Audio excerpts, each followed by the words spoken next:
আজকে তোমাদের একটা গল্প শোনাবো। জানি না গল্পটা তোমাদের কতটা ভালো লাগবে, তবু চাইবো, আশা করব গল্পটা পুরো শুনবে। একটা ছোট্ট ছেলে ছিল, নাম তার রাহুল। রাহুল একদিন স্কুল থেকে ফিরে এসে বলছে, আমি আর পড়াশোনা করব না, আমার পরীক্ষা খারাপ হয়েছে, আমি অনেক বোকা। তখন রাহুলের দাদু বলল, রাহুল এদিকে এসো।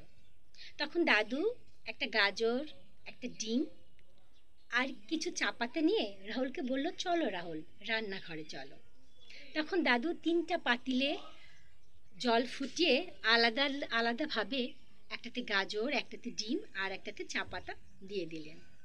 10 মিনিট পর দাদু গাজরটা দেখে রাহুলকে বলল, রাহুল দেখো, গাজরটা আগে শক্ত ছিল, এখন নরম হয়ে গিয়েছে।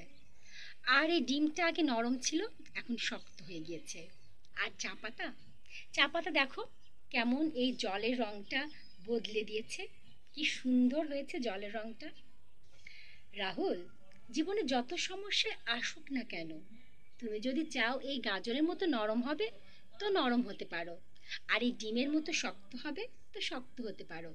আর যদি চাও তোমার চারপাশের পরিবেশ অনেক সুন্দর করে তুলবে তো সেটাও করতে পারো। এখন ভাবো তুমি কোনটা করবে।